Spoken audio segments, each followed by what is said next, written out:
मागच्या निवडणुकीच्या काळात भाजपमध्ये प्रवेश केलेले जिल्हा परिषदेचे माजी सभापती शरद बुट्टे पाटील हे तब्बल 12 वर्षांनंतर राष्ट्रवादीमध्ये परत आलेत।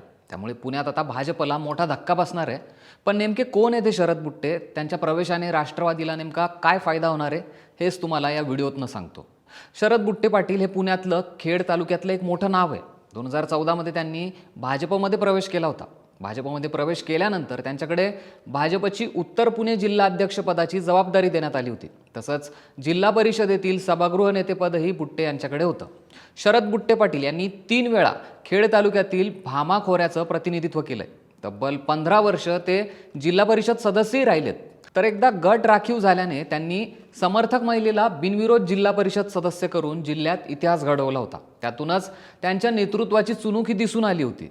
पण खरं तर त्यांच्या राजकारणाला किंवा त्यांना घडवण्यामागे राष्ट्रवादीचा मोठा वाटा आहे। ज्यावेळी राष्ट्रवादीची स्थापना झाली त्यावेळी म्हणजे 1999 मध्ये त्यांनी राष्ट्रवादी युवक काँग्रेसचे तालुका अध्यक्ष म्हणून पक्षात कामाला सुरुवात केली होती। त्यानंतर जिल्हा परिषदेत निवडून आल्यानंतर पहिल्याच टर्ममध्ये त्यांना कृषी आणि पशुसंवर्धन खात्याचं सभापतीपद देण्यात आलं होतं। पक्षामध्ये अनेक वर्ष काम केल्यानंतर बुट्टे यांनी विधान परिषदेवर संधी देण्याची मागणी केली, पण राष्ट्रवादीकडनं ती मागणी नाकारण्यात आली होती। विधान परिषदेवर आमदार करत नसल्यानं नाराज झाल्यामुळे बुट्टे यांनी 2014च्या दरम्यान राष्ट्रवादी सोडून भाजपमध्ये प्रवेश केला।